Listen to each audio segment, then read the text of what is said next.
morning, everybody. This is Bernardo Cortese, medical doctor from Milano, Italy. I work as a head of cardiology in San Carlo Clinic, northern part of Milano. In our cath lab, we have a great experience with drug-coated balloons. We started using them since the very beginning of this technology back in 2008. We started then doing some clinical registries and randomized clinical trials from Piccoletto and towards 2020. We had a chance of testing the first sirolimus coated balloons, which became available in the European market. And we are a sort of a test center for new devices and new technology. What is important for us is to try to overcome the inherent limitations of drug-eluting stents. And so drug-coated balloons are a good alternative in some specific settings.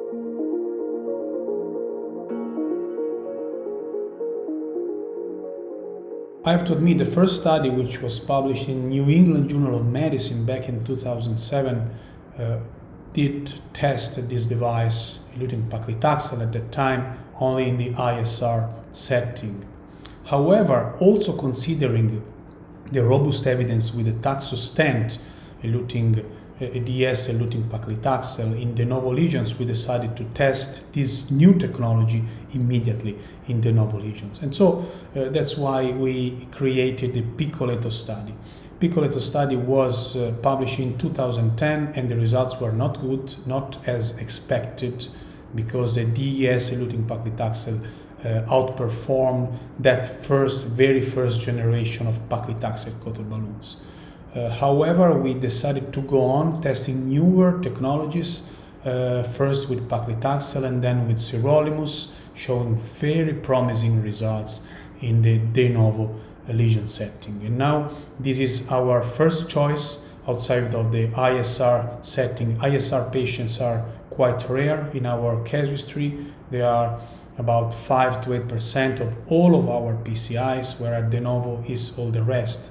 So in small vessels, but also in mid-sized vessels, we started using DCB back in 2010, and now they account for almost 50% of the angioplasties in this setting.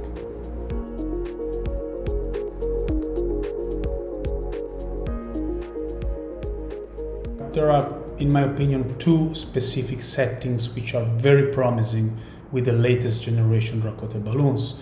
One is the small vessel disease. We have now some robust data, either with paclitaxel and some initial data with sirolimus, showing the feasibility but also the safety and the efficacy at midterm follow-up with this type of devices. Then we have also an important and potential approach for some complex bifurcation lesions where we want to spare the side branch with a DES. So our strategy is to use a drug-eluting stent in the main vessel and a drug-coated balloon in the side branch. This is another important potential use for drug-coated balloons.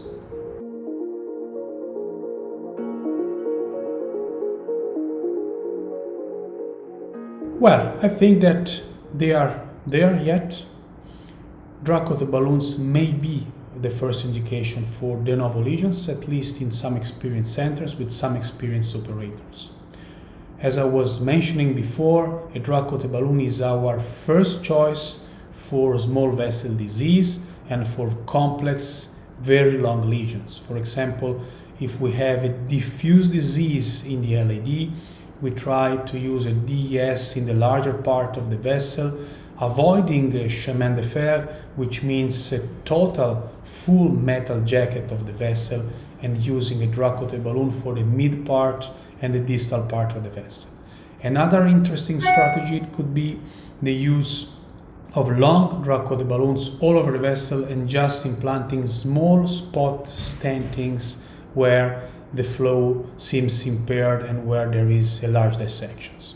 This is an important strategy that we use when we use this technology.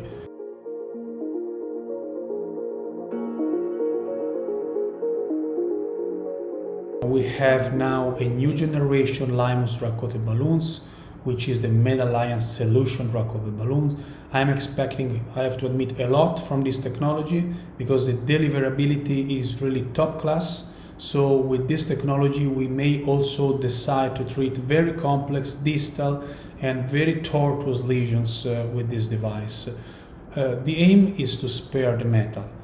We don't want to put in one part the DES and then in the other one a drug-coated balloon, because these are, in my opinion, a synergistic option for our patients. So complex lesion, complex patients like are the ones that we are treating now may want to be treated with a drug-eluting stent and 1 or 2 drug-coated balloons.